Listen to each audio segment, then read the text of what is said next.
Good morning, my friends, and happy Thursday. TGIT, if that's such a thing. Hello, Melinda. Hi, Joanne. Hi, Gina. Hi, Tony. Hi, Yulianka. I was in here early for the pre-party. If I missed anybody, I apologize. It certainly was not on purpose. Leo got her name back. Woohoo! Raise the roof. Hello, Aaron. Christina says you've been stuck with me for a whole year. I wouldn't have it any other way, my friend. Hello, Shep. Misty Doo made it in. I tell you what, it's going to be a big one today. It seems that our friend Aggie, she left an after show comment the other day, and I read it on Tuesday's show, where she said, soon they're all going to start turning on each other. And woo, they are. The heat is on. Blame and shame. Fingers are pointing in all directions. Kevin blames Jody. He says that they are victims of Jody. I'm a victim of OJ. Get down, OJ. Ruby's sister blames Kevin. Ruby blames her children. And some people say this is all the church's fault. I don't know if I'm going to go that far. I think there's enough blame to go around. And Kevin has lawyered up. He must realize that they're going to be coming after him next. Rexy said, time flies when you're having fun. So glad you're here, Rexy. JTB is back. Ranger Red said, I'm usually a silent watcher, but I feel brave this morning. So good morning. So glad you joined in with the chat. We don't bite. Everyone here is super nice. Every now and then we get a weird one, and we actually just kind of have fun with them. So let's take a second and tell everyone good morning. Welcome, your neighbor.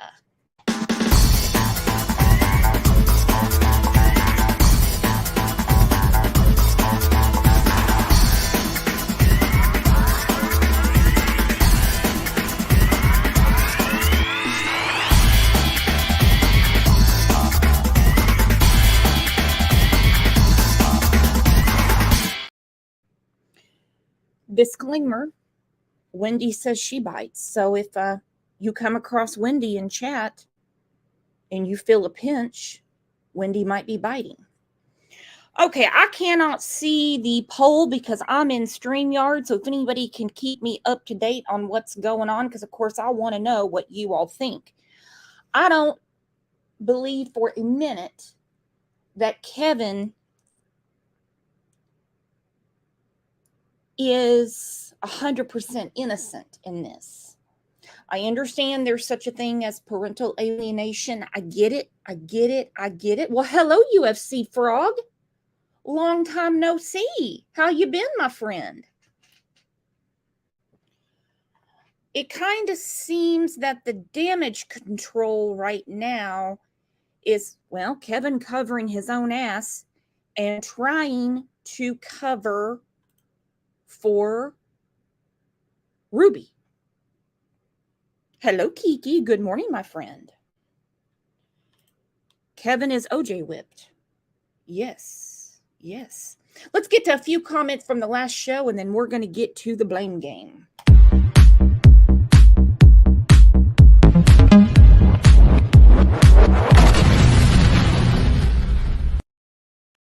Rochelle said, Lori Vallow Daybell much?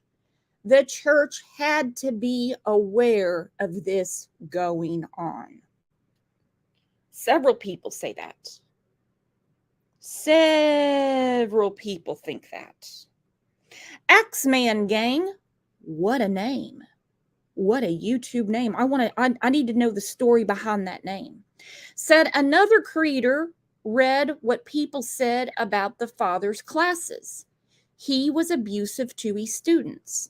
Now, I've heard these rumors circulating around Al Gore's internet, but if you have anything on that, please email me, cll750 2020@gmail.com because I'm very interested in that.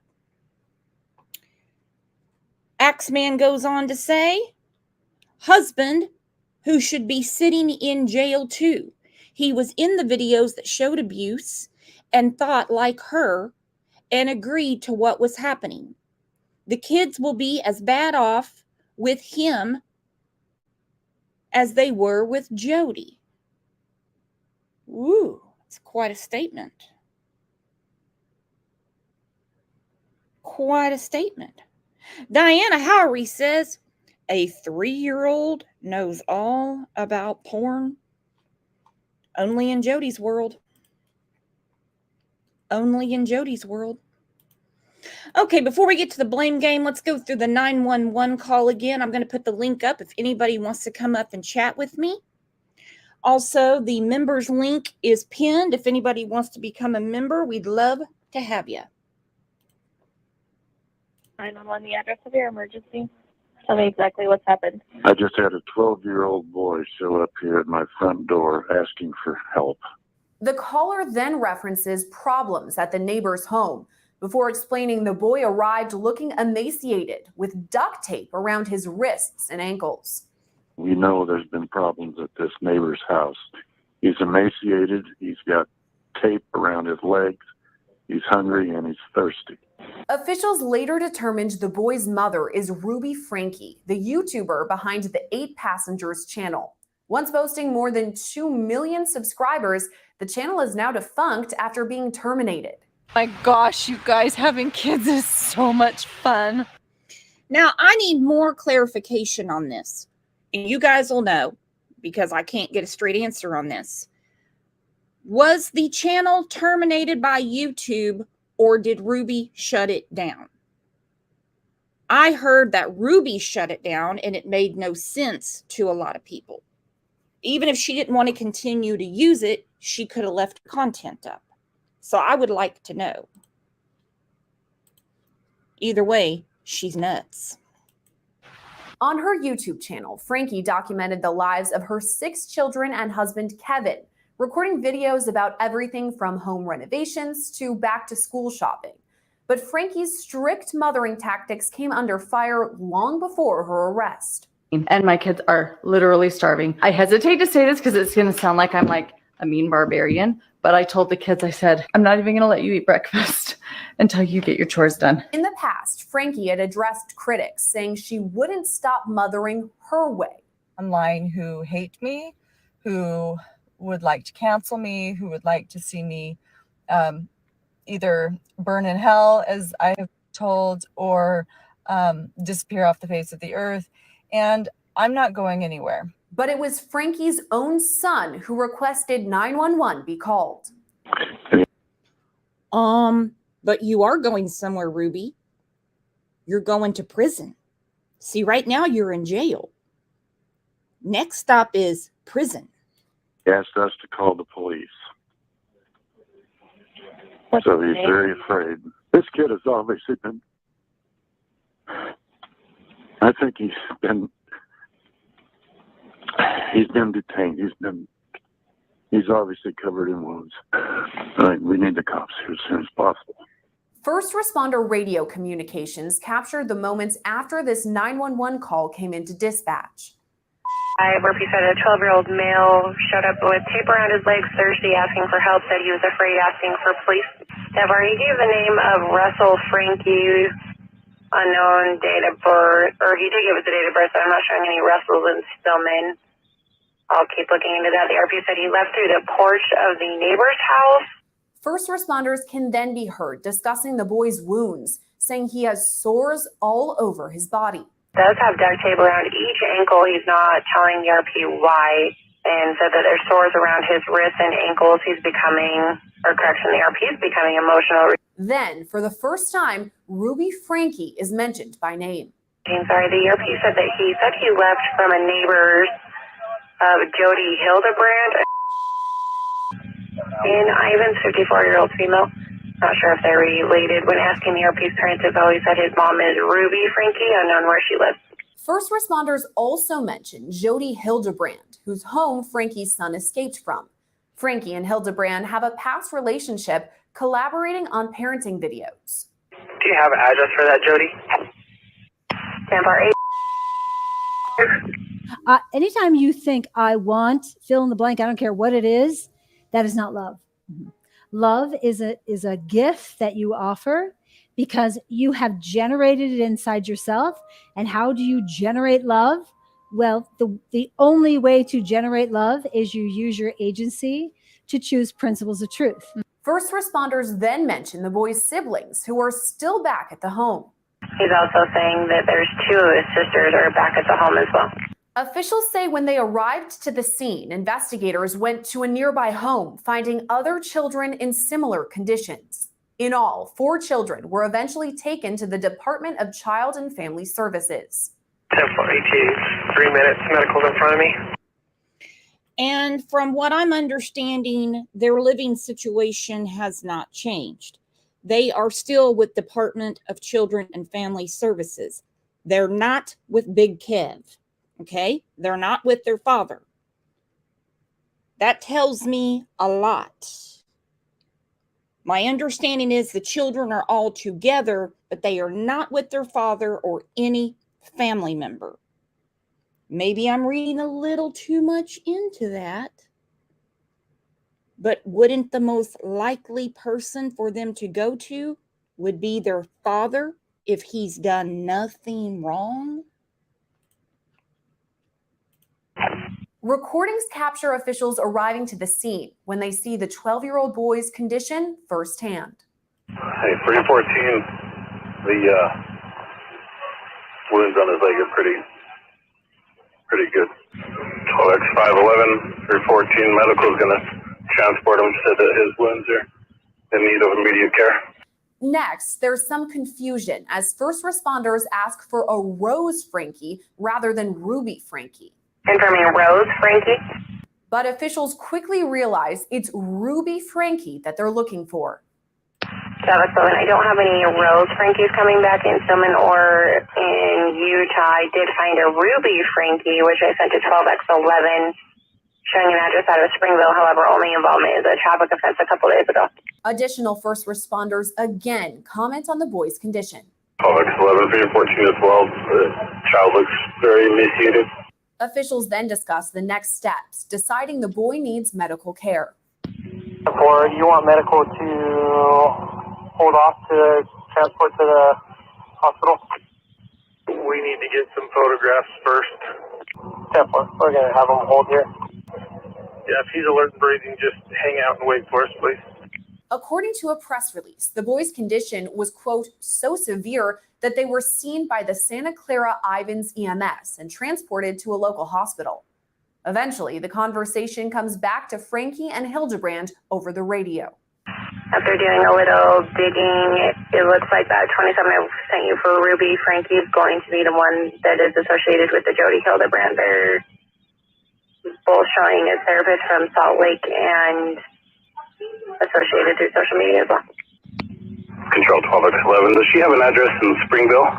Yeah, 10-4, she's showing up in Salt Lake per her Facebook. Her and Jody both are therapists showing addresses up or locations for their work up in Salt Lake as well. Copy, yeah. 10-4, that's going to be the mom. What's the address for that Jody Hildebrand? Sorry, which address for Jody? Do you have an address for her in Kansas? Yeah, 10-4, she's just a few streets up showing the address of. At this point, first responders search Hildebrand's home. 7 key, hold there. We're searching the house. Both Frankie and Hildebrand were arrested on August 30th and charged with 2 counts of aggravated child abuse. Yes, they are in the clink. They have silver bracelets. Miss Melody, thank you so much for the super sticker. She said, yay, I caught alive finally. I stay up all night, so usually I'm sleeping now, but here I am today. It's what I'm talking about. Thank you so much for being here. If you need a wake-up call, let me know. I'll get you up every morning to be here for the show. Again, the blame game just keeps going and going and going. This is what Ruby's sister told KSL News. she's not really saying too much about Jody. She's not saying too much about her own sister. She's blaming Kevin. I don't think for a second Kevin is without fault in this.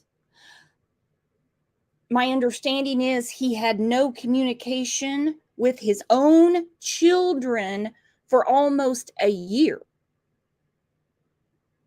So he couldn't have duct taped them. He couldn't have starved them. I'm just not ready to give old K-Dog a pass. Sister of a Utah family vlogger charged with abusing her children is speaking out. Ruby Frank's sister posted the video response on her own YouTube channel. News special Shelby Lofton tells us the claims that she is making after this arrest. Shelby? Mike and Dini, this is really the first time that we're hearing from a family member who was really close to Ruby Franke. Her sister, Bonnie Holeen, her sister's name, made regular appearances in her sister's vlogs, and Ruby regularly made appearances in hers. Holeen says that their relationship drastically changed 3 years ago, and today she's breaking her silence. What my family and I have gone through. Okay, so the sister is saying that her relationship with Ruby changed drastically 3 years ago. That seems to be a common theme. And it seems that 3 years ago is when old Jody entered the picture.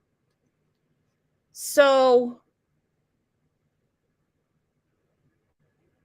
well, let's see what she says. The last couple of weeks is the worst thing that has ever happened. Ruby Franke's immediate and extended family are known for putting their daily lives online. Her sister says so much was kept behind the scenes for years. We did not have access to anyone. Police say they found 2 of Franke's children in the basement of her business partner, Jody Hildebrandt's Ivan's home, emaciated with wounds all over their bodies. It makes me tremble because it is unheard of. Bonnie Holeen says she thought Hildebrandt and her business connections were extreme. It was complete indoctrination. She says as an aunt, she did everything legally possible to protect the children. And for those that were saying that they'd go in and bust down doors and do whatever it took to end up in jail, because from jail, I can't do anything. I see what she's saying in a way. Because she's getting a lot of hate on her channel from people saying, well, why didn't you break the doors down? Why didn't you go get your nephew? Why didn't you go get your niece? What she's saying is if I kidnap my niece and nephew and I go to jail, what am I supposed to do from jail? I do see that part of it. We just can't go take other people's children as much as we want to. My question is about the indoctrination, which this seems to be a common term used in this case. What would it take for someone to convince you to starve your children? To duct tape them? No. I don't think it's that simple. She points the finger at her brother-in-law, Ruby's husband. It was Kevin's job to check in on things, and he did not. He was just simply following what she and Jody were telling him. Kevin Franke's attorney says the father of 6 did whatever Hildebrandt and Ruby told him to. He was being berated and belittled and torn down by Jody. And grow a pair. Grow a pair. Ruby has no job. Her and Jody are just dicking off on the internet. Jody's already had problems with her license. You're telling me he couldn't stand up against these two? His own children? He has rights to his own children. He's on every birth certificate. He's married to Ruby. He had more balls in his court than in his pants. And constantly being told he was selfish and greedy and he needed to repent. Kester says Ruby told her husband to move out of the family home. If you want to stay married and you want to patch up our marriage and make things work and help our children, you'll stay away. He says Kevin didn't see his children for a year. Kester says Hildebrandt brainwashed Kevin. He's trying to seek professional help. Frankie's sister says there's more than one person to blame. Ruby and Kevin and Jody and connections have been destroying our lives offline. And Kevin Frankie's attorney told me that Kevin has reached out to some of his extended family members, including Bonnie. He says he really wants to repair those relationships in order to move on with his life. He was not able to tell me if Bonnie received that request or responded to it. I'll send it back to you. Woo. Woo. She's not saying too much about her sister who got indoctrinated and brainwashed by Jody. She's saying it's his responsibility. All right. A little more from Kevin's attorney. Very odd to me that he has an attorney for this. And I don't know what Mormon household, I'm not that familiar with it, where the wife and a friend of hers she met online get to run the dude out. Doesn't really work that way. But his attorney has really been speaking out, saying what he can.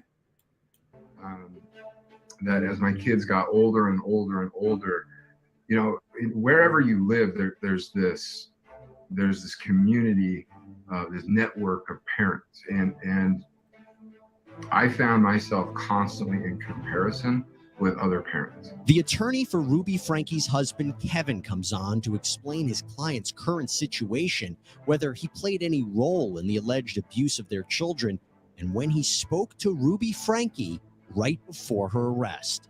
Welcome to Sidebar, presented by Law and Crime. I'm Jesse Weber. So we're continuing our coverage of the Ruby Frankie case, the 41-year-old Utah mother of 6 who rose to online fame when she and her husband, Kevin Frankie, started a now defunct YouTube channel called 8 Passengers. It documented their lives, their parenting style, homeschooling. Well, now Ruby Frankie, along with her business partner and content collaborator, Jody Hildebrandt, have each been charged with 6 felony counts of aggravated child abuse. Police were alerted after Frankie's 12-year-old son escaped Hildebrandt's residence, ran to a neighbor asking for food and water. He was found emaciated with deep lacerations, duct tape on his extremities. This is really horrible stuff. But then it was compounded by the fact that when police arrived, they also found Frankie's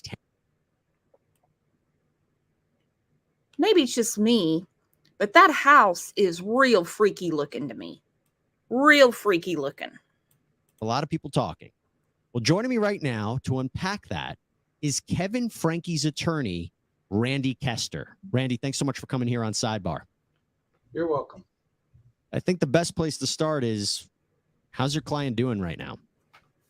He's busy. He's struggling, trying to make sense out of what's happened to him in the last 13 months and kind of coming out of a fog. So in other words, he was completely taken off guard by these allegations, completely shocked? Absolutely shocked. Where was he when he found out about this? He was at work. And how did he find out? He found out on the news? Did someone call him? He got a call from Ruby. He got a call from Ruby.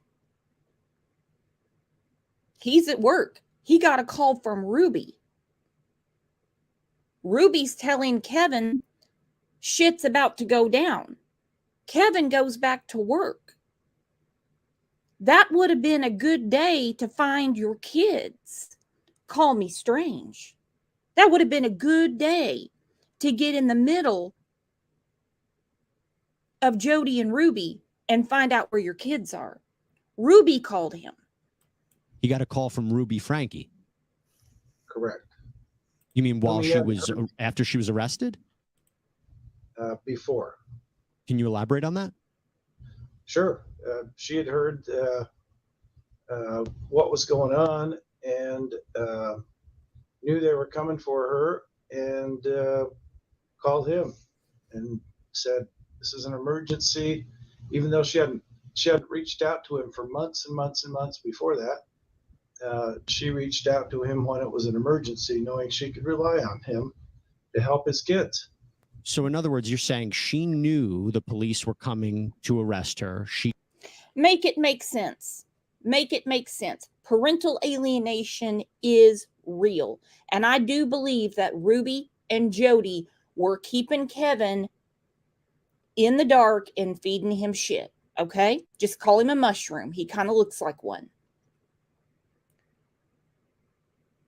He is forewarned by Ruby. She's not calling from the jail. She's calling from her cell phone. She's texting him. It's about to go down. There's a problem. They're coming after me. That would have been a good day to leave work and say, "Where are my children? Where are they?" Call the police. I've got this really strange call from my wife. She hasn't let me see my children. She won't take my calls. But today, out of the blue, she calls and says something's about to happen. I need to find my kids. She calls Kevin to say, take care of the kids. How did she know the police were coming? Because again, the reporting indicates is that her son had escaped that house and called and went to a neighbor, and that's when the authorities were alerted. Do you know how she knew they were coming? I would never want to predict anything that she might know. Kevin doesn't know. He doesn't know. I don't know how she knew what was going down. All he knows is he got a text from her that said, "Emergency, need to speak with you." He was at work and text back and said, "I'm at work. What's up?" And she said, "I need to speak to you immediately." And then they spoke on the phone. Correct. And that's when she told him. Well, actually, I think most of it was, they did speak on the phone. So they spoke on the phone. And when she told him that the police were coming, what did he say? She actually didn't say that. She just said, "You need to get down here." You need to get down here. And what did he say about that? And he said, "Down where?" And when she told him that she was in Ivins, he responded and said, "What are you doing in Ivins?" And she then told him that the kids were down there. Some of the kids were down there and he needed to come down. And he said, "Well, how long have you been in Ivins?" He wasn't even told that she had taken the kids to Ivins. Let me unpack that a little bit. So first of all, yeah, Jesse, let me unpack it too. Kevin cannot get a hold of his wife. Kevin has no communication with his children. He is basically taking direction from Ruby and Jody about his own children. And he's taking it up the poop chute, okay? They stuck it in and broke it off. Then he gets a call from Ruby, who at one point was saying, "No contact, don't call me, you're not going to see the kids, you have to respect my wishes." But she calls and says, some of the kids are in Ivins, Utah. Well, what are they doing down there? You need to get down here. I think I would have taken her at her word, and I'm not defending Ruby. their current status, were they separated? Correct.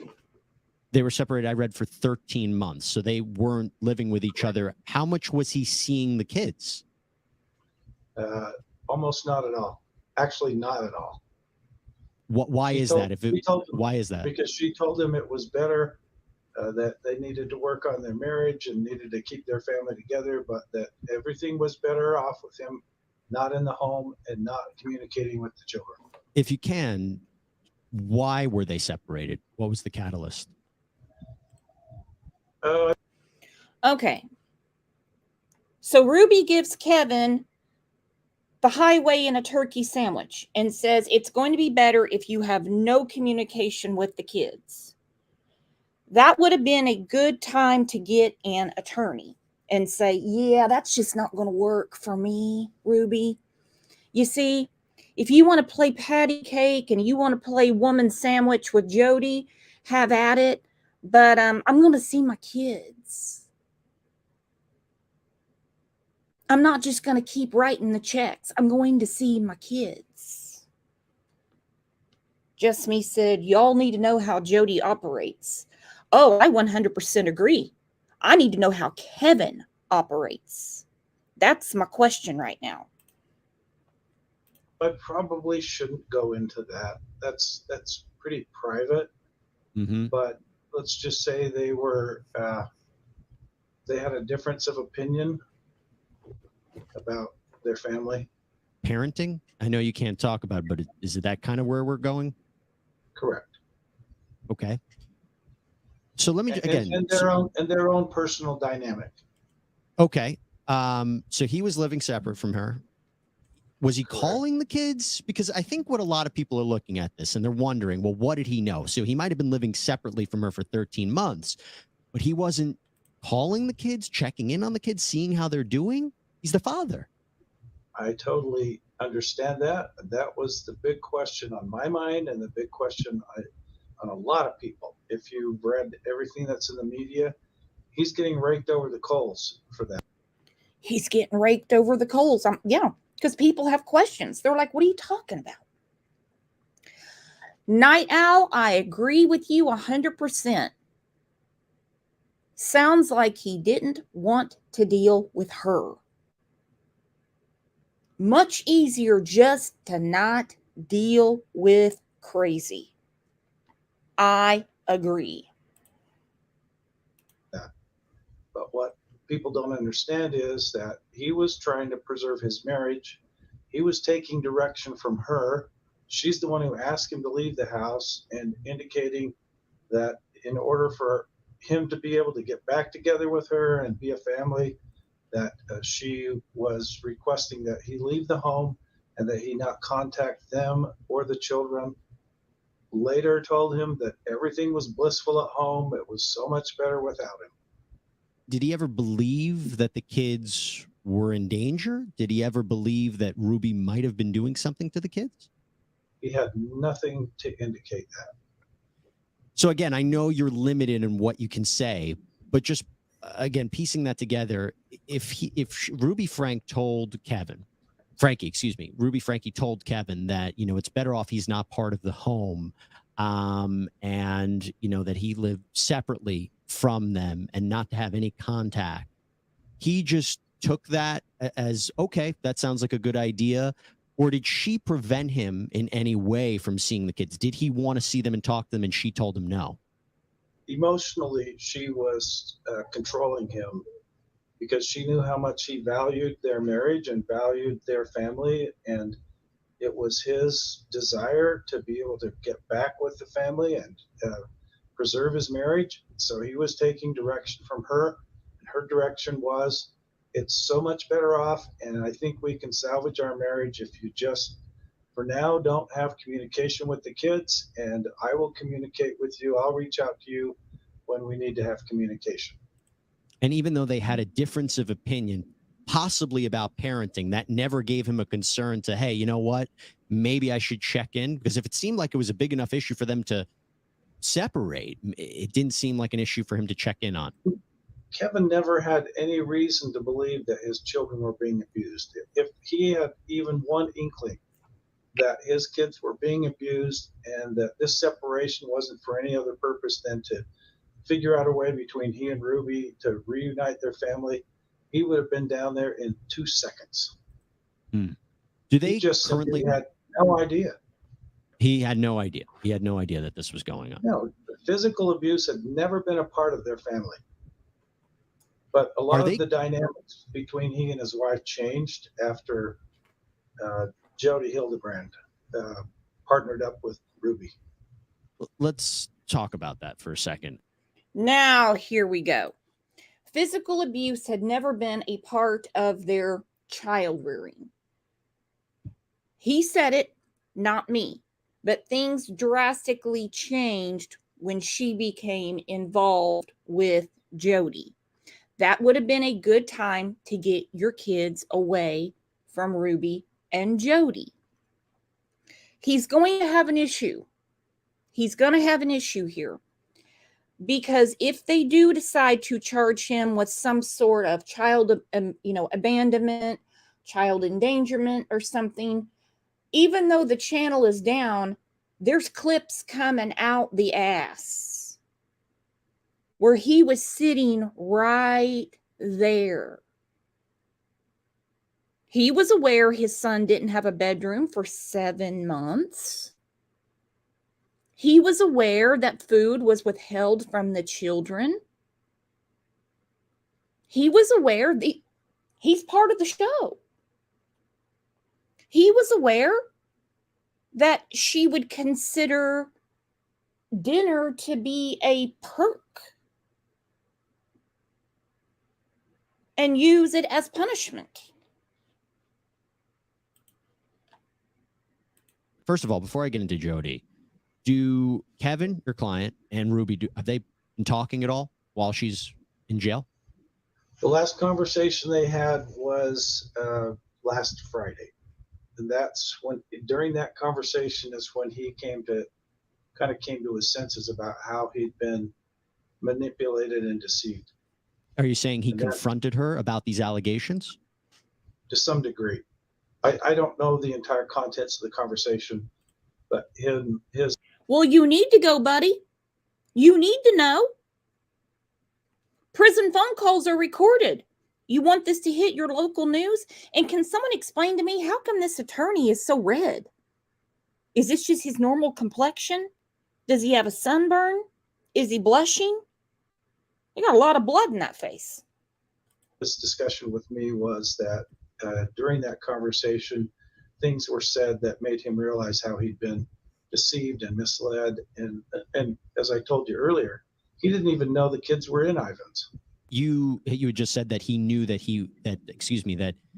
Ruby and Jody were working together. Correct.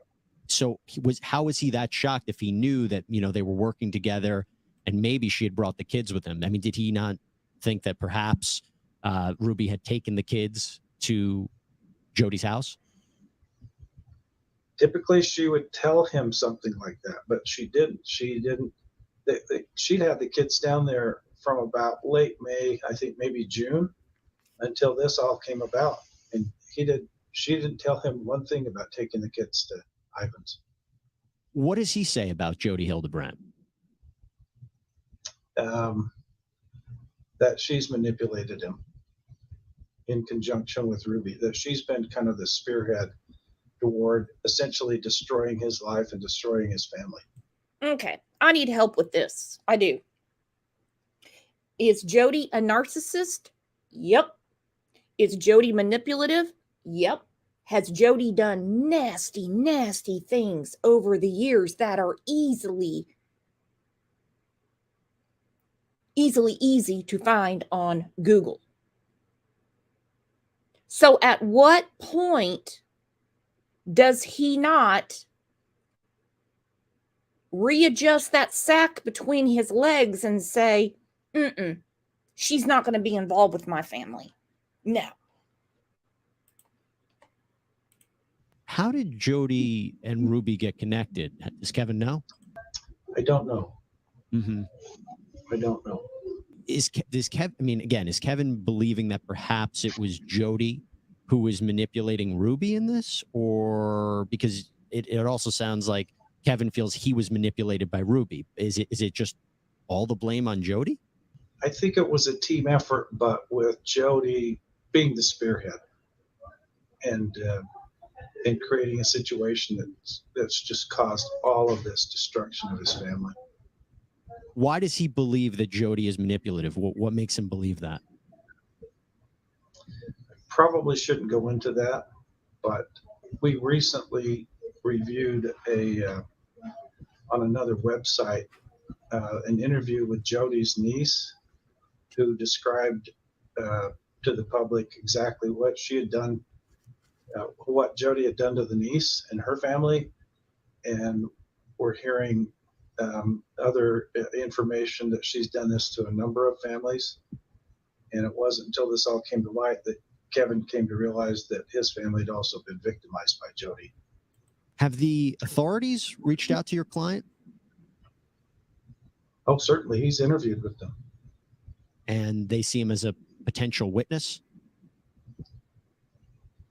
They haven't said that. He was interviewed with them the day this all occurred.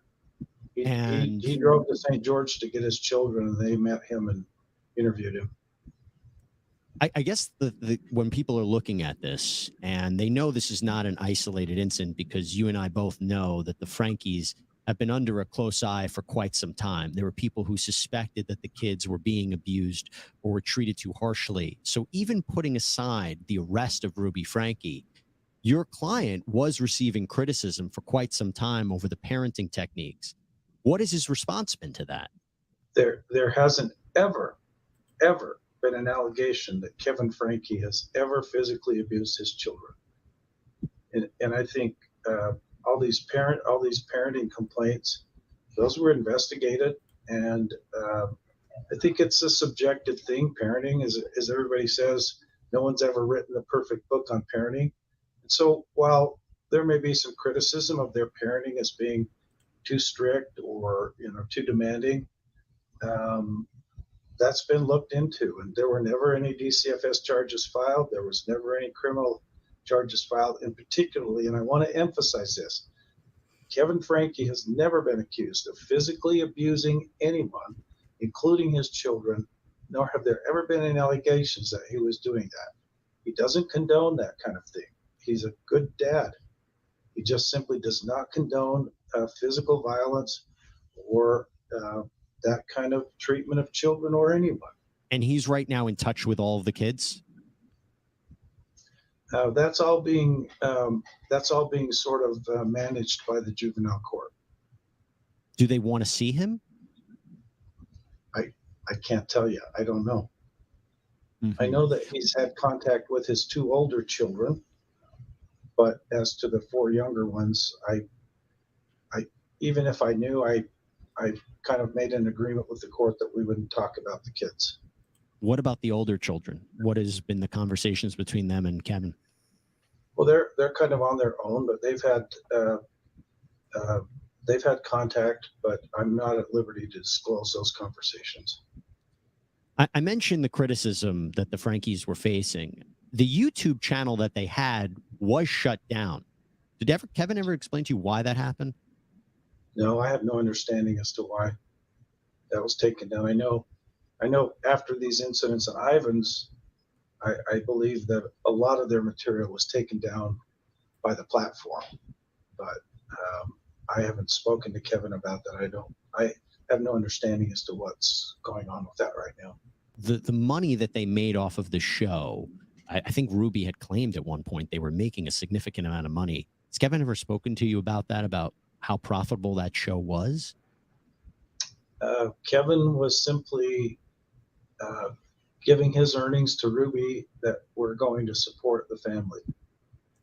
Mm-hmm. He retained sufficient amounts of money to take care of himself while they were separated, but all the rest of that money was going to Ruby to support the kids. And he hasn't spoken to me about what amount of money was ever generated by that.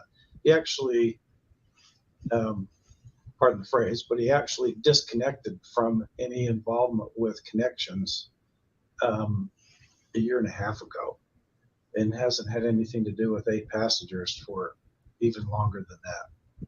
I'm sure you know that there was a hearing last week where Ruby Franke, and I believe it was over Zoom, she made quite the allegations. She said that one of her children was abusing another one of the children, was abusing cousins and neighbors.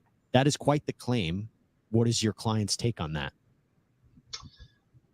Well, because it occurred during juvenile court proceedings, the reporter who snuck into the proceedings and reported that damaged these children and this family even more. It was despicable what they did in reporting that, and but because again, I have an agreement with the court that I won't speak about the children, and particularly won't speak about proceedings that occurred in the confines, the sanctified confines of that juvenile court. I'm not going to comment on that. Okay. And Kevin, what are his steps right now to try to get the children back? He's consulting with professionals. We're working in conjunction with the state of Utah through the juvenile court to work with them, to take direction from them about what they feel would be necessary to heal his family, and try to figure out a way, if possible, to reunify the family. Has the rest of the family, the older siblings, have they agreed that perhaps that Kevin would be the best person to take care of the minor children? You know what? I can't speak to that. They've had private conversations with their dad, and I'm just not at liberty to speak about that. I don't want to disturb those private conversations between he and his kids. Does Kevin plan to attend the rest of this criminal process for Jody and Ruby, the hearings, potential trial? Well, the hearings are taking place down in Washington County, down in St. George, which is about a 2.5-hour drive from where Kevin lives. And so most of those, he's probably not going to attend. If they require him to attend, he'll go. That's not the question, Beat Red. That's not the question. We're not asking how much time it's going to take out of his day to get there. Is he going to be at the court proceedings? Jesse didn't ask if he needed gas money, okay?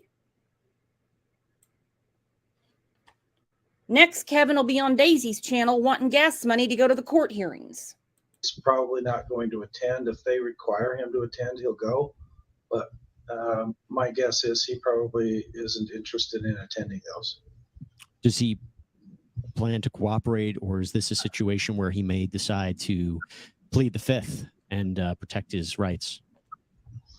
Well, thus far, he hasn't been accused of any crimes. And in my view, I don't think he's committed any crimes. So, and he's had pretty much full disclosure through the juvenile court, which my understanding of that discussion, he simply alleged that he hasn't committed any crimes, and I don't believe they believe that he has.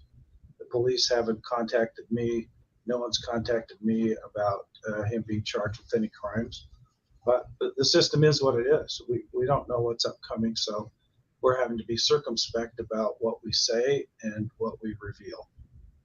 So in other words, law enforcement has given no indication whatsoever that they are looking at your client as a potential criminal defendant.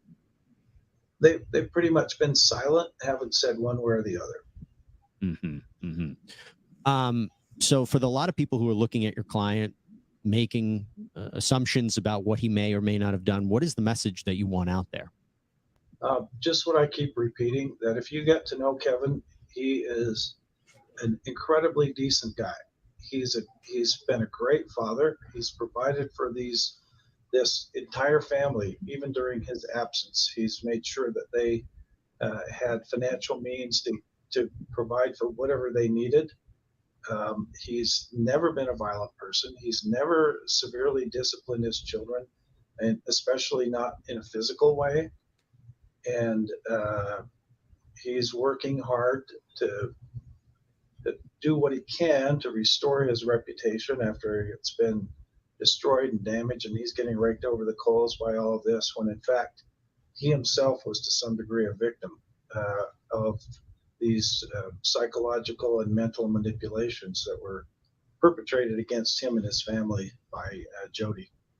He's just trying to restore some normalcy in his life and make sure that he can, as was his goal all along, to keep this family together and make sure that they thrive and that they recover from this abuse. Well, the only way the family's going to be together, K-Dog, is if you make that 2.5-hour drive down for the kiddos to visit their mom in the jail.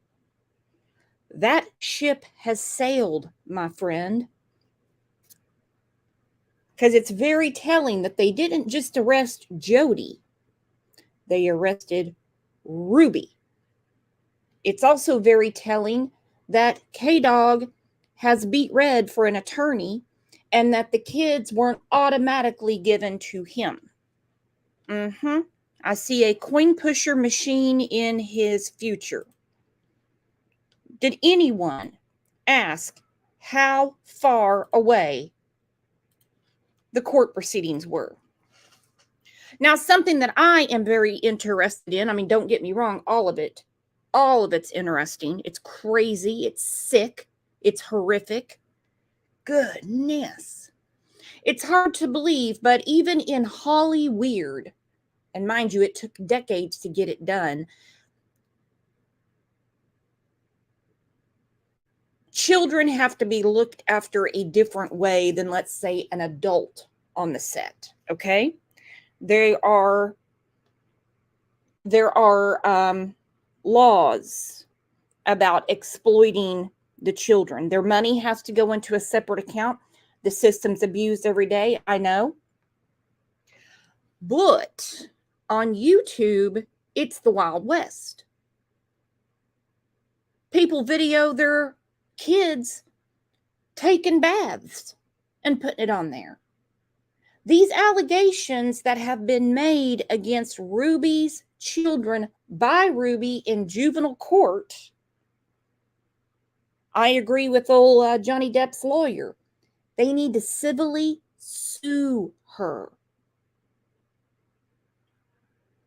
It's not muddy in the waters.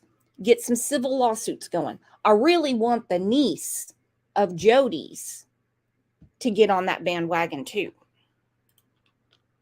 He was crying in court, and she made these claims that one of her minor children was sexually abusing their sibling and molested several family members, children in the neighborhood, at least I think 20 people. She claimed that this child abused 20 people.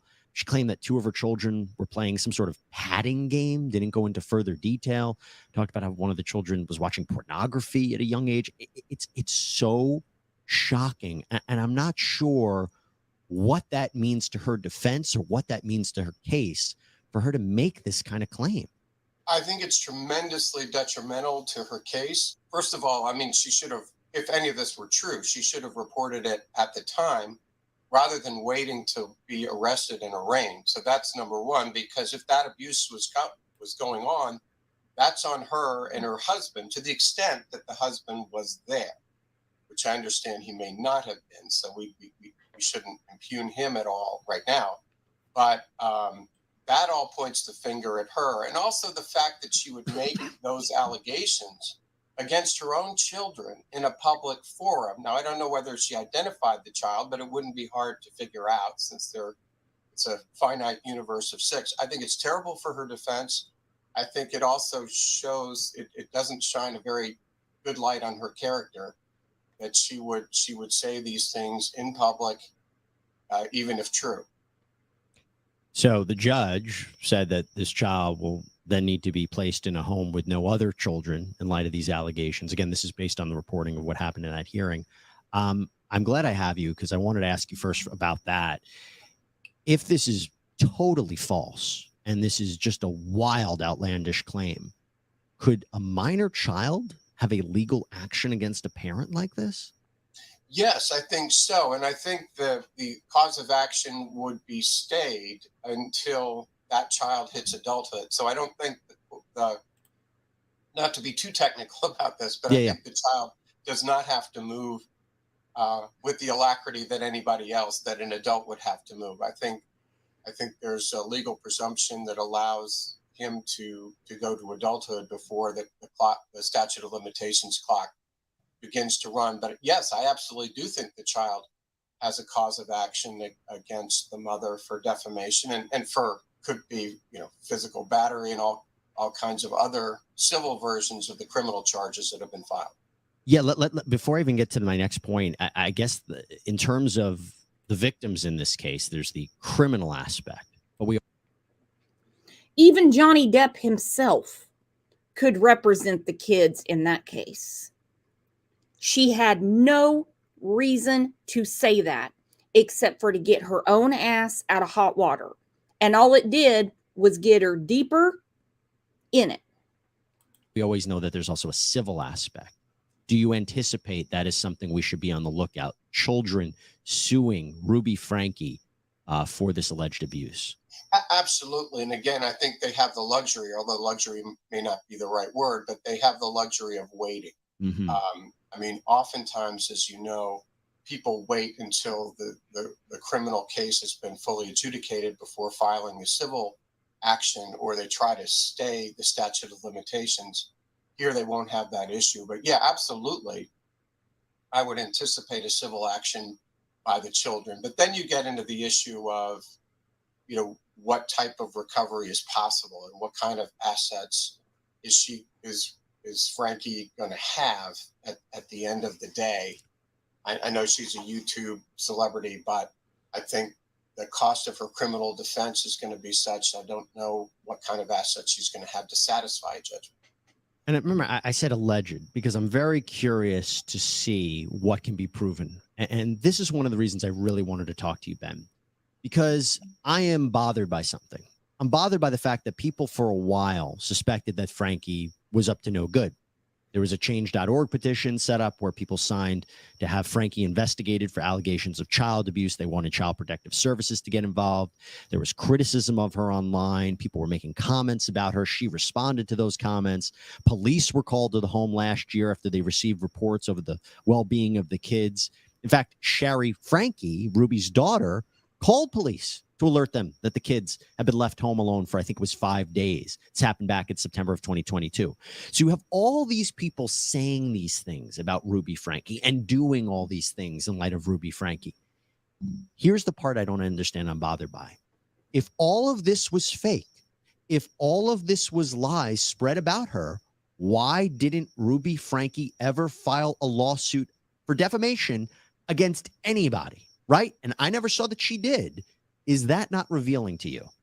It is, because you can imagine, Jesse, if you were accused of such a monstrous thing, or if I were, that would be my first inclination. Now, she would probably have to prove actual malice, which, as you know, is knowledge or reckless, extreme recklessness as to the truth. But I think you would take that on, if you had been accused of this. So I think it is very telling. And in the case of Johnny Depp, I mean, he certainly took it on despite all the inherent risks of a defamation case because he needed to clear his name. Yeah, and it's one of those things where you could say, well, maybe she felt that nobody was believing her. I don't know. The YouTube channel, she stopped posting videos. She was responding to the criticism, so it seemed like people were believing what was being said about her, which, again, raises the question why she didn't take legal action if all of this was fake. And also, I'll mention, Ben, when she was arrested, when she was taken into custody, she requested a lawyer and did not speak to police. Now, do you find that to be, hey, that was just a smart legal strategy, she shouldn't say anything? Or is it suspicious? Because, again, if she really had nothing to do with this and she's arrested, she could have easily said, wait a second. My kids are abused. What are you talking about? Are they okay? She chose not to say anything and lawyered up. Your thoughts? I think it's both. I mean, I think it's both smart legally, but it's also suspect, especially as a mother or a parent. I think your first concern would be the well-being of the child. And once you were satisfied that your 12-year-old, was in safe hands, your concern would be to clear your name and to find out exactly what happened. So yes, I do find it suspicious. So it's not something that the jury will hear. I wanted to talk to you about something that I was talking about, how things didn't happen earlier. Could she have been arrested earlier? Could this have been stopped earlier? And I wanted to ask you about whether the Department of Child and Family Services could be in legal trouble. I mentioned how police were contacted to check in on the Frankes. Police Lieutenant Warren Foster told NBC News that police made several attempts to follow up what was going on. He said that there were inquiries from the DCFS. DCFS yielded no results. Apparently, they were called to the house in 2020. You have Representative Christine Watkins, who is a chair of a panel that reviews the DCFS. And she said, quote, I had concerns when I heard about the case. Not only were neighbors calling, but older siblings were calling too. It sounds like those kids were in pretty bad shape. And it's certainly something we have the right to call DCFS out on to know what might have gone wrong. We always have this conversation in child abuse cases. Why did not, the Department of Family and Child Services do more? Could they be held liable in any way? What do you think? Yes, I believe they could be. DCFS will enjoy, and I don't know the particular Utah statute, but they will enjoy some measure of sovereign immunity, but it should not be impossible to sue them. I've had cases where we've sued government entities, state government entities, and you have to navigate around the immunity issues, but absolutely they can be sued, and it sounds like they have a lot to answer for in this case. I mean, just one of the clips showed her on her program saying that she wouldn't feed the children until they completed their chores. Now, again, as a parent, you do want your kids to do their chores, but I think it is wildly inappropriate, if not abusive, to withhold breakfast until they've done their chores. I mean, I think there are other inducements you can give to your children, but it certainly dovetails with the allegation that two of the children at least were emaciated. It's sick, is what it is. It's sick.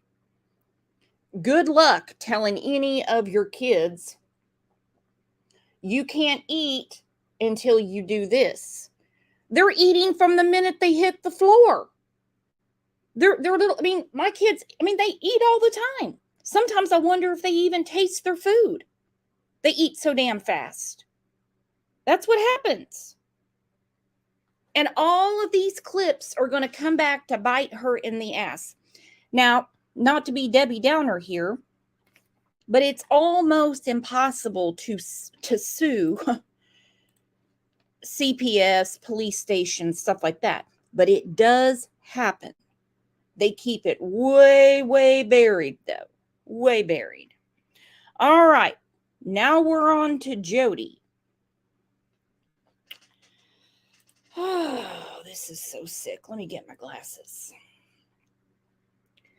Several years ago, this is from the Salt Lake Tribune, a porn addiction therapist, that's in quotes, has been reprimanded by the state for discussing a patient without his permission with his LDS church leaders and Brigham Young University. She ruined his life, is what she did. We saw the same claims made by her niece on the show on Tuesday. If you missed it, go check it out.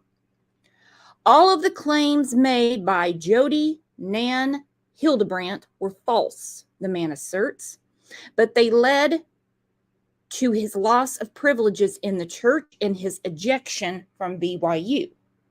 She just lied wherever she went to further an agenda to destroy my life, said the man, who objected to bills that were as high as $2,000 a month. We came there for marriage counseling, and she pulled us into her porn marathon. Hidden True Crime spoke to the man. His name is Adam Steed. I'm only going to play part of it because I want you to catch it on their channel. I think they do great work. Listen to a little bit of what he has to say. If anybody can put Hidden True Crimes link in here, I would appreciate it. It is very disturbing. I was a victim of sexual child abuse in Boy Scouts of America, and I came forward as a 14-year-old boy and stood up, and there was a huge cover up, and I fought against it, and I got, you know the story. You mentioned you read that, but anyway, so I did a lot of advocacy work for victims of abuse, and one thing I noticed is that these stories, like if people were abused and leaders covered it up, and places where we go to trust and love cover it up, these people over the years, it's like they would go mentally ill. The trauma was just like a ghost with unfinished business, just coming back to them. And one thing I had that. And in circles like this, it only takes a Jody to point at one person and say, they're addicted to porn, they're addicted to masturbation, to ruin their life. And that's what she did. She should have lost her license for a lot longer than that year and a half. That too.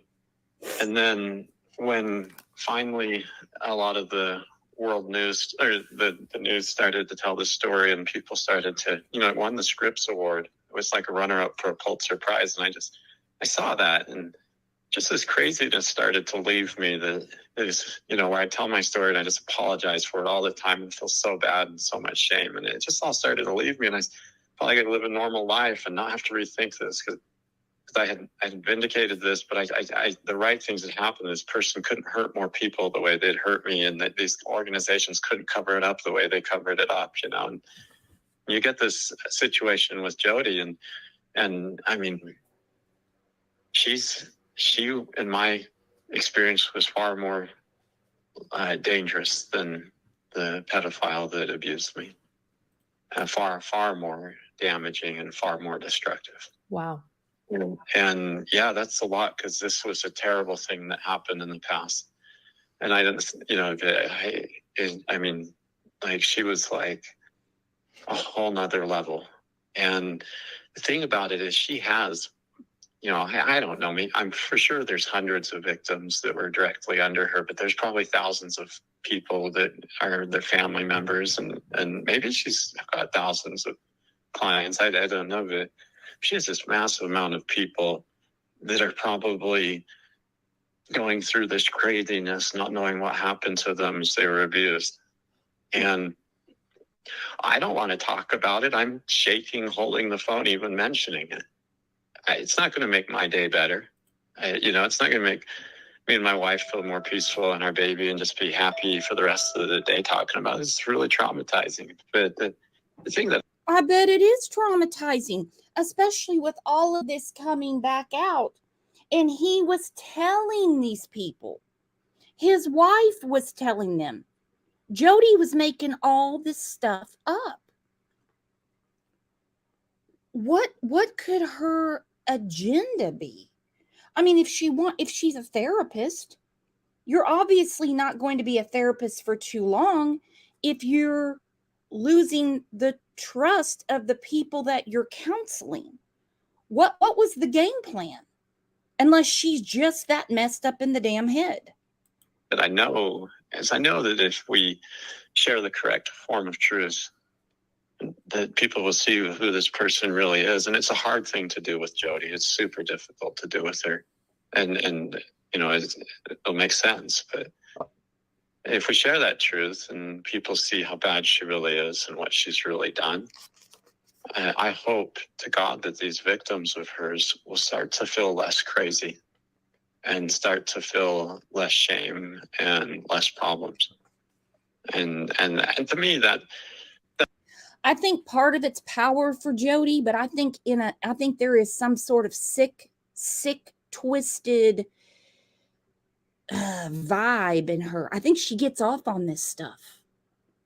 I really do. I think it's a little sexual in nature for Jody. That might be a far reach, but anyone that comes into her crawl, if you know what I mean, and comes for her guidance is always labeled a porn addict. And she spends a lot of time talking to them about pornography and masturbation. That's worth screwing up my week or my evening or my day or my month just by getting traumatized by telling this terrible stuff that I don't want to tell. Yeah. Yeah. Thank you for being there for the victims. Adam, if you feel safe enough or are in a good enough place to share, can you share why she was worse? What made her next level?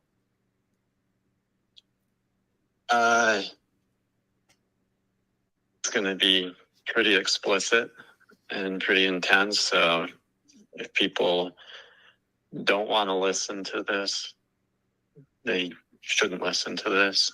But if they want the truth, the reality about it. I mean, what Jodi did to my life feels, as a victim of child abuse coming forward, feels like being fucked backwards. It feels like she tried to make me be the person abusing children, force that into my head, that image, force that into society, force it everywhere, and show that I had this terrible problem and use that as leverage over me. I mean, it's the only thing I can think of that's worse than being a child and being abused would be being a parent forced to abuse your own child. And Jodi tried in every way to create that false narrative and reality around my life. So when she violated records of letting my personal records go, or my personal private records, sorry, it's hard to even talk, my medical records, what she actually was doing was going around creating her own medical records that she never did when I was her patient, and using the created her own false medical records for patients. Why was Jodi not jailed for that? That's a biggie. Why was she not jailed for that? psych evaluation records from my psych evaluation for the scouting case where I sued scouting to show the damage of what happened to me. What is so sad about this, I really don't want to go into too much of this man's story. It's very, very hard to talk about. He was abused when he was a Boy Scout. In her own sick and twisted way, she put the abuse on him. Children cannot consent. I don't care what anyone says. And I don't mean you guys, because you're not sick like that. We've heard other channels, namely in the Summer Wells case, where people defend her father, Don Wells, for the nastiness he did to his victims, and they downplay it, say it's not a big deal. Children cannot consent.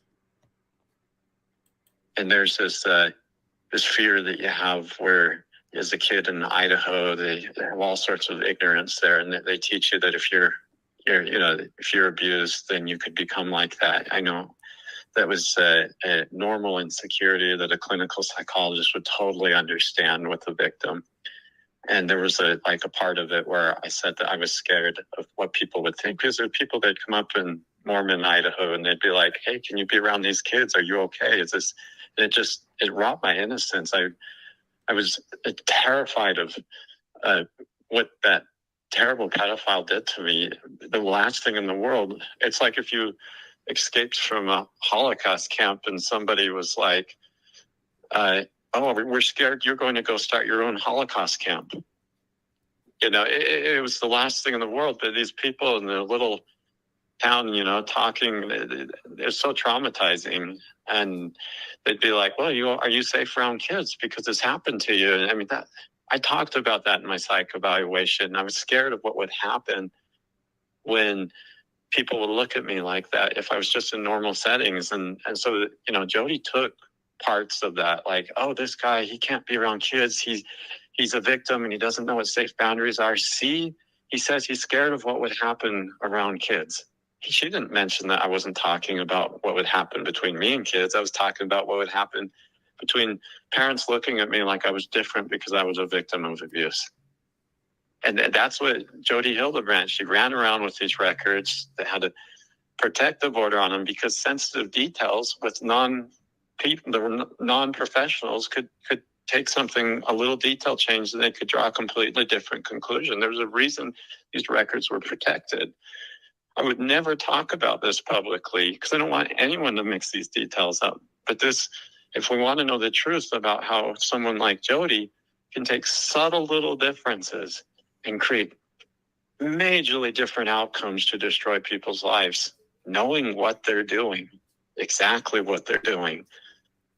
You know, this is Jodi Hildebrandt. So I did go to the world to come forward and talk about a sexual abuser, and I did go to stop these people as a kid in camp and all the cover up later.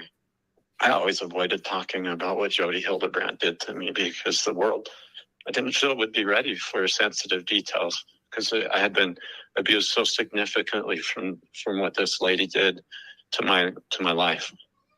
And so, yeah, I just need to pause for a minute. Do you want to say something? Yeah, absolutely. Pause. Thank you, Adam, for everything you're sharing. We can't imagine. John's been nodding as he listens with. Well, it's partly disbelief. I mean, I'm a professional mental health person too, and you know, our job is always to help people, right? To do no harm first, and then to help people. And I just can't imagine taking a patient's information and using it against them. You know, so I'm sorry you had to go through that. It's so contrary to what we do. She did, as we understand it, she did, however, lose her license for a bit. Did she ever regain her license?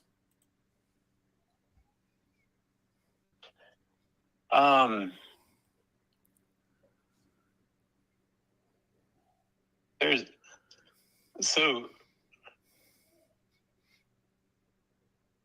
a lot more about that. Like, she had an incredibly powerful team of attorneys from the same attorneys that represent the University of Utah. Okay, this is where it's going to get really sticky. Really sticky. I have a feeling there are many, many more victims out there. Many more victims. To protect her from, it was a huge ordeal. Yeah. To get Doppel to go after this lady. Yeah, that's crazy. She did get cited for having a dual relationship with my ex-wife, and she did get cited for sharing my confidential medical records. Over the press, they talk a lot about the medical records. They don't talk about the dual relationship. I don't know if they've all seen that yet. No, we haven't found what. So what was the dual relationship? Was she meeting with your ex-wife privately or having a relationship with her? What was that? I'm trying to slow it down here because I don't want to tell too much of my story. But the criminal aspect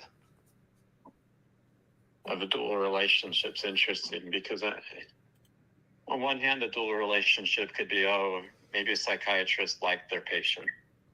On another hand, it could be their psychiatrist was like, I can earn money if my patient goes out and gets customers for me. Or on another hand, a psychiatrist could be like, I could earn a lot more money if I had super high profile patients that fit my doctrine. Even if they're not that way, if I could turn them into that. And, the thing about Jodi is, the dual relationship thing. Yeah. I mean, just have a hard time answering that because I got some real direct answers, but I just got done talking to those guys about getting ready for our interview. Sure. If I tell it all here, then that will change. But and really quickly, Adam, I'll just say for those that are wondering, we're referring to an interview you're about to do with Mormon Stories and host John Dehlin. Is that correct? Yeah. And I felt go ahead. Part of the reason I wanted to really give him the run with this was because I felt that most of Jody's victims, because she victimizes the far extreme Mormon group, that they would be, their lives fall apart and broken. They'd probably be listening to John Delen's thing, and that would be a place where a lot of them could be helped. For those that might be listening, please head over to Mormon Stories for more of Adam's story. We will make sure to send everyone there. Thank you for sharing here with Hidden True Crime as well. Here's something I'm not going to talk about in Mormon Stories, just because there's a term. It's called the friction of complexity. I kind of made that term up, but it's a term that when a subject is too complex, it starts to create friction in people's minds, where it just slows down and they can't comprehend it, or people have a visceral response to it. That's great. That's great. I'm on board with that term. Yeah, so there's a lot of friction of complexity in this story. Yeah. And I have to be careful, because if I even start to summarize it, I feel that the friction of complexity gets so big that I start to feel like I need to apologize and I've done stuff wrong. You mix it in with the triggers and the shame and all that stuff, and well, it just sends me in like a, and so I mean, I'm navigating through this with you guys because the truth matters. Yeah.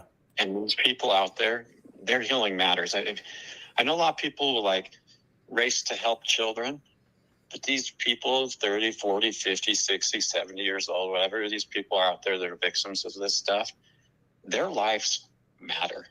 Yes. And they matter a lot.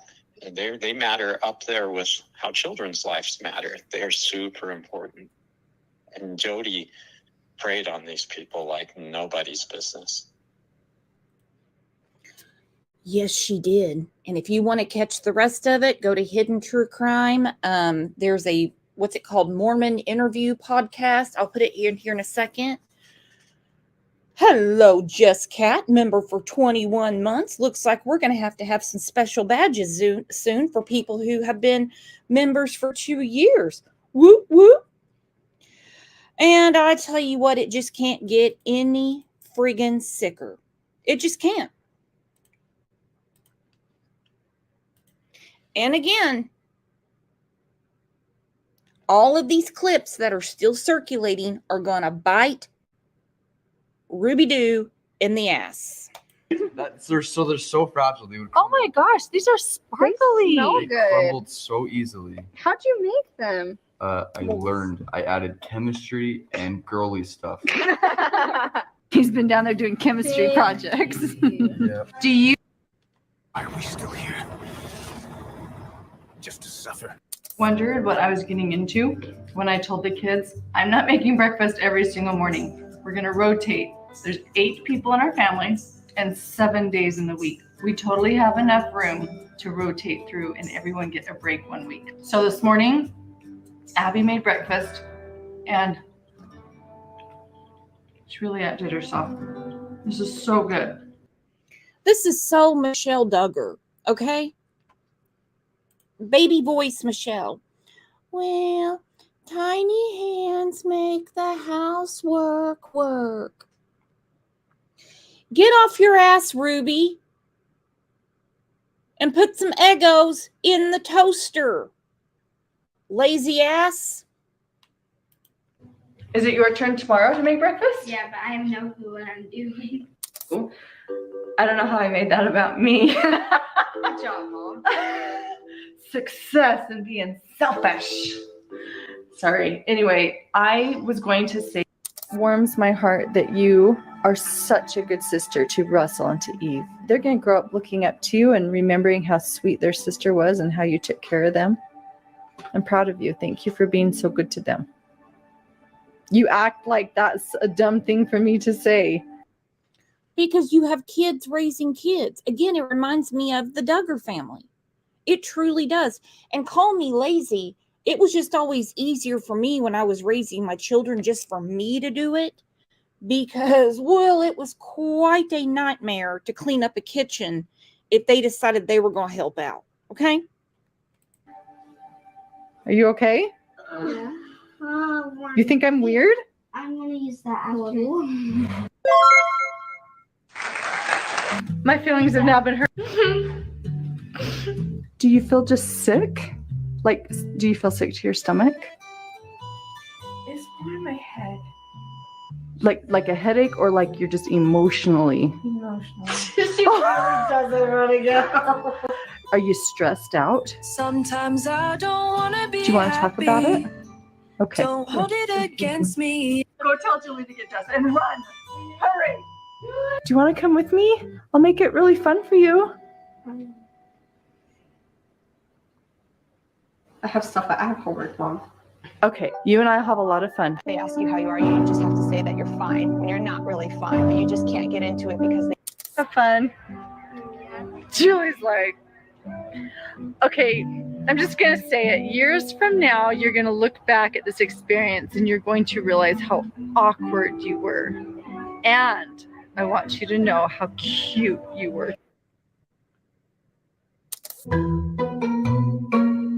My girls are way too big for the little girls section, and they're much too young for the women's section. In the women's section, if you can find a dress that might fit one of your girls, you'll find that the print is much too mature. I feel like a digital computer. And to find that even if your girl is fully developed, she's going to have a really hard time filling out the bosom of a dress. Are you kidding me? How many times do her kids have to say, don't film me? Turn the camera off. I don't want to do this. Now she's talking about their physical development. It's going to... Julie, I'm not even going to let you leave like my bedroom in this. This is horrible. She's 11 years old, but she looks like she's 21. Abby found something that shows her belly here, which I am not okay with.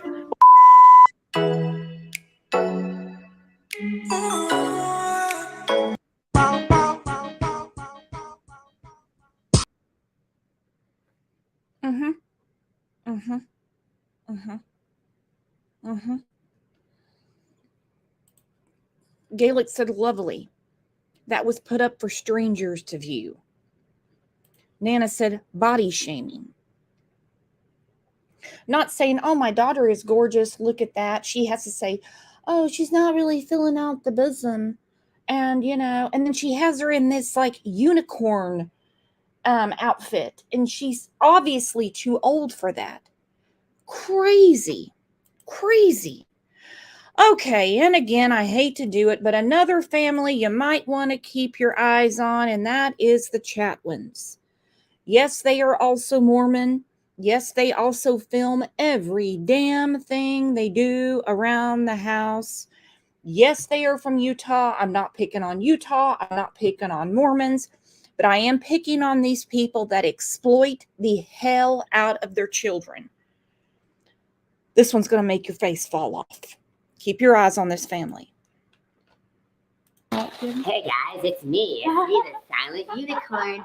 Royal, there's no need to be sad. Why be sad? Hey Rand, don't be sad. It's me, your dad. I sound kind of funny, but... Oh, I love you. Dorothy, I love Dorothy. That's my favorite character from The Wizard of Oz. I feel like I'm gonna pass out.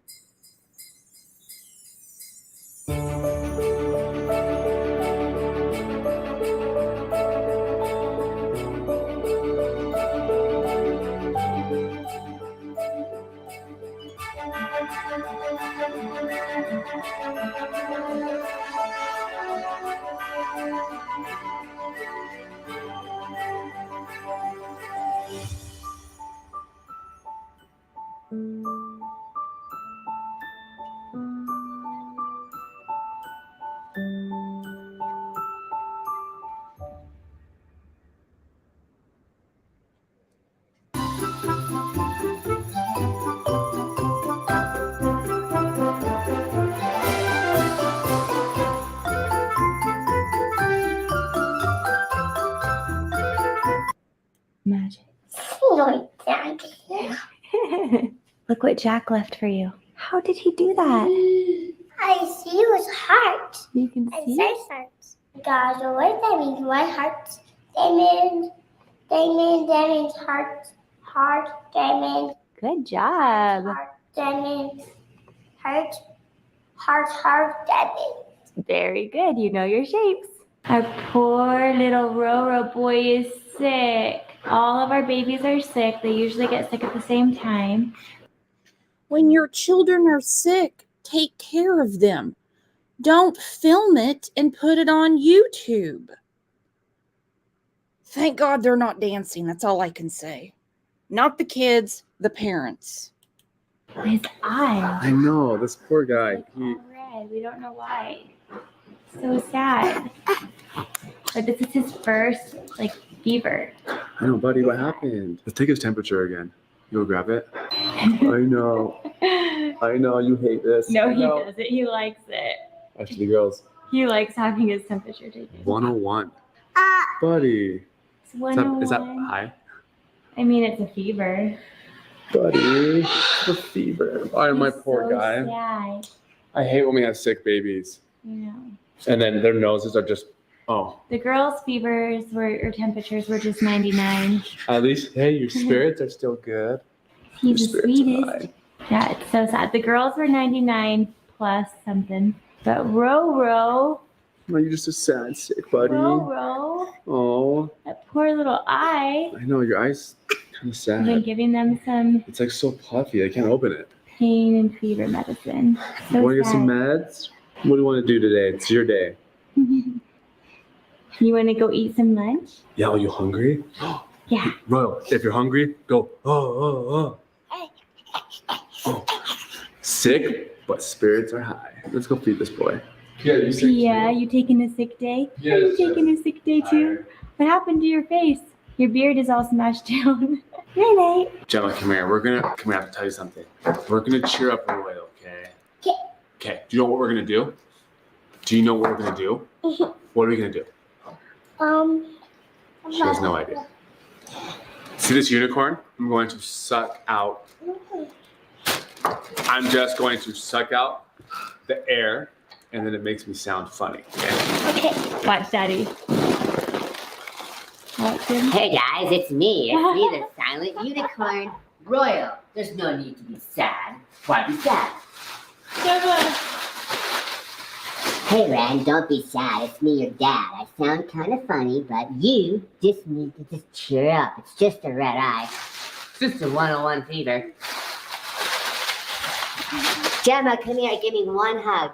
Oh, I love you. Dorothy, I love Dorothy. That's my favorite character from The Wizard of Oz.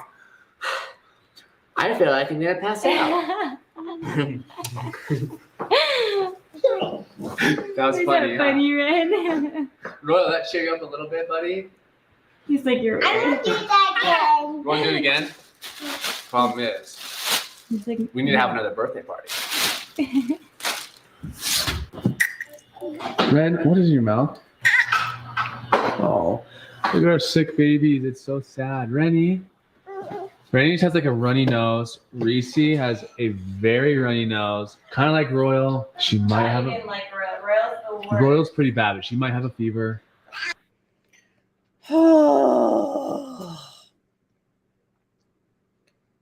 The kids are adorable. You can tell they're not feeling good. You can tell they have fevers.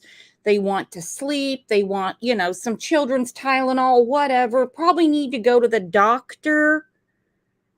But instead, we're teaching them to suck helium out of a damn balloon.